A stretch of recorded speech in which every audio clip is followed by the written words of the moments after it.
तो फिर मैं देखता हूं कि ये मेरे लिए तो नहीं है, एम्बेसडर तो मुझे जवाब दे है, तो मुझे कौन हटा सकता है? पाकिस्तान में मुझे कौन हटा सकता था? एक ही आदमी, जनरल बाजवा। साइफर तो जनरल बाजवा के लिए है, उसने भेजा है। तो मुझे वहां से पहले से होता है कि अब तक हमें लोग कह रहे हैं, मुझे खबरें आती रहती थी कि जनाब फैसला हो गया आपकी गवर्नमेंट हटाने को। मुझे रिपोर्ट आ रही रहती है, आईबी वाले मुझे आके बताते थे कि जी देखें शहबाज शरीफ की खुफिया मीटिंग्स हो रही हैं, बीच में इनके लोग पड़े हुए हैं, जनरल बाजवा की कोई फादर इन लॉ उनके घर मीटिंग्स हो रही हैं, ये सारी मुझे खबरें आ रही थी। लंदन किसी को भिजवाया जा रहा है, तो मैं मानता नहीं था। मैं जनरल बाजवा को जब मिलता तो कहते थे हो ही नहीं सकता, हम तो कॉन्टिन्यूटी चाहते हैं। और मैं भी अपने आप को होता हूँ कि मैं मान जाता था। लेकिन जब ये साइफर आया तो तब मुझे हुआ कि ये तो इसके बगैर हो ही नहीं सकता। फिर से कि कौन प्राइम मिनिस्टर को हटा सकता है सिवाय एक आदमी के जिसके पास पावर है पाकिस्तान में, तो पावर उधर ही है, सुपर किंग है, सब पूछने वाला कोई नहीं है, लेकिन पावर ही पावर है। उसके बाद अगले दिन अदम एतमाद असेंबली में टेबल हो जाती है और एकदम हमारे लोग हिलना शुरू हो जाते हैं, और फिर हमारे इत्तेहादी वो भी एकदम हमारे से खुश नहीं होते। लेकिन ये याद रखें कि ये टाइम कौन सा था? ये वो टाइम था जब पाकिस्तान की इकोनॉमी 17 साल में सबसे बेहतर इंप्रूव कर रही थी। इकोनॉमिक सर्वे उठा के देख लें आप, सारे इकोनॉमिक इंडिकेटर्स देख लें, हम बड़े मुश्किल वक्त से निकले थे, बैंकरप्ट इकोनॉमी मिली, 2 साल कोरोना आ गया, दुनिया ने तारीफ की कि पाकिस्तान वो मुल्क है जो टॉप 3 मुल्क है जिन्होंने सबसे बेहतर कोरोना, इतनी बड़ी वबा, इतने बड़े क्राइसिस से डील किया। जबकि हिंदुस्तान में तबाही आई, ईरान में तबाही आई, साथ वाले मुल्क, पाकिस्तान की तारीफ दुनिया करती थी। वो एक अमेरिका के अंदर जो फाइनेंशियल एडवाइजर था ट्रंप का, मेरा वो कहता है कि अगर पाकिस्तान का जिस तरह कोरोना पे पाकिस्तान ने डील किया, अगर अमेरिका करता तो 10 खरब डॉलर का अमेरिका को बचता था। तो उधर से निकले, इकोनॉमी ग्रो कर रही है, इंडस्ट्री ग्रो कर रही है, तो एकदम ही आदमी एतमाद किधर से आ गई। तो जिसको मैसेज दी थी उसने अपना काम शुरू कर दिया, एजेंसीज ने काम शुरू कर दिया, हमारे लोगों को मैसेजेस आनी शुरू हो गई कि जनाब ISI के लोग एक्टिव हो गए। मुझे जब आया, मैं जनरल बाजवा के पास गया, मैंने कहा आपका लाहौर वाला जो आदमी है वो हमारे एमएनएस को कह रहा है कि हमने हाथ उठा लिया है, अब आने वाली गवर्नमेंट दूसरी है, ये शहबाज शरीफ की। मैं जनरल बाजवा को, वो अच्छा उसने कहा है, मैं अभी उससे फारग करता हूँ। तो ये ड्रामे हमारे से होते रहे, पीछे से पूरा प्लान बना हुआ था। अच्छा, पहले तो मैं ये कहूँ कि मुझे इतना शर्म आई, मुझे पाकिस्तानी होते हुए मैं आपको सच बताना चाहता हूँ, मुझे शर्म आई कि इसकी जुर्रत कैसे हुई किसी छोटे एक ऑफिशियल की कि जो हमें इतनी बड़ी धमकी दे दे और एम्बेसडर के जरिए मैसेज भिजवाए कि प्राइम मिनिस्टर को हटा दो। लेकिन उसकी गलती नहीं थी, शर्म यहां नहीं आ रही थी।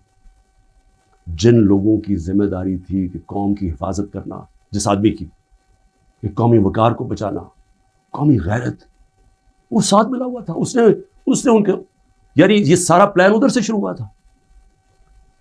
और मैं सिर्फ अपनी कौम से ये कहना चाहता हूं कि देखें, ये इनको नहीं पता था, इसके हिस्सा थे, साजिश हो रही थी किसी तरह इमरान खान को रास्ते से हटाया जाए, तब प्लान बना।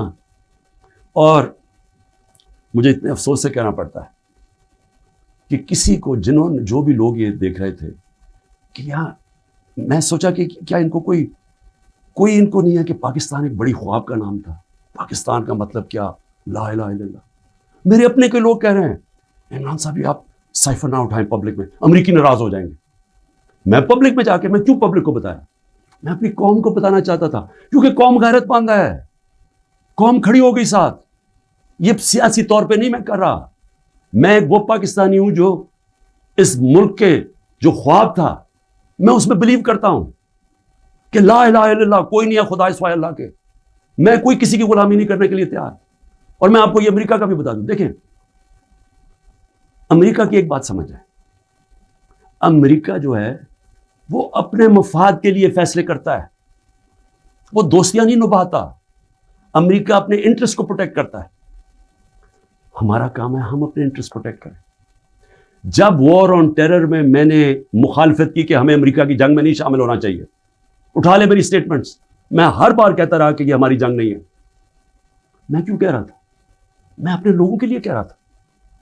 मुझे अमेरिका ने बाहर एंटी अमेरिकन कहना शुरू कर दिया, पाकिस्तान में मुझे उन्होंने तालिबान खान कहना शुरू कर दिया कि जी देखें, हमारी अपनी गवर्नमेंट मुझे यानी हमारा जो उस वक्त जनरल मुशर्रफ ने कहा जी ये तो दाढ़ी के बगैर दहशतगर्द है। मेरा क्या मकसद था कि आपने 80 की दिहाई में लोगों को कहा कि जब भी फॉरेन ऑक्यूपेशन हो, यानी कि कोई दूसरा अफगानिस्तान के ऊपर बाहर से रूस ने कब्जा किया हुआ है तो वो जिहाद है, और जब अमेरिका कब्जा करता है आप कहते हैं दहशतगर्दी है। मैं उनको समझा रहा था कि इसका फॉल आउट आएगा पाकिस्तान के ऊपर। 80,000 पाकिस्तानी मार गए,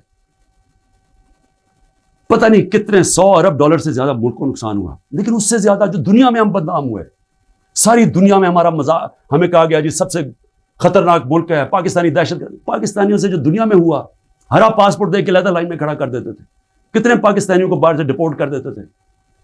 पूछें बैरून मुल्क पाकिस्तानियों से उनके ऊपर क्या गुजरी है। और मुझे जी इमरान खान तालिबान खान है जी, ये जी दहशतगर्दी के साथ है। और ये भी मैं अब आपको बताऊं कि ये जो था, ये मेरे खिलाफ केस बिल्डअप हुआ। जनरल बाजवा ने क्यों कहा कि जी ये हम जब रूस से वापस आए, अच्छा आप रूस क्या है जरा सुनने वाले, उसमें साइफर पे क्या लिखा कि इमरान खान खुद रूस गया है। कि मैं इमरान खान ने खुद रूस क्यों जाना था? फॉरेन ऑफिस ने मुझे कहा, बैठ के मुशावरत हुई, हमने सारे पाकिस्तान के एक्स फॉरेन सेक्रेटरीज को बुलाया, सब ने कहा कि आपका रशिया जाना बहुत ज़रूरी है, हमें अपने ताल्लुकात ठीक करने चाहिए। फिर हमें 20 लाख टन गंदम चाहिए थी उनसे, वो हम बात करना चाहते थे, कंसेशन में थे। उसके बाद जब टेंशन हुई यूक्रेन से तो तेल की कीमतें आसमानों पे चली गई, कमोडिटी सुपर साइकिल आ गया। उन्होंने कहा कि आप वहां जाके तो उनसे नेगोशिएट करें सस्ता तेल। तो सारा स्टेक होल्डर्स के साथ कि जितने भी थे उन्होंने पूरा प्लान किया। हम ट्रिप पे जाने लगे, शाम को टेंशन बढ़ गई,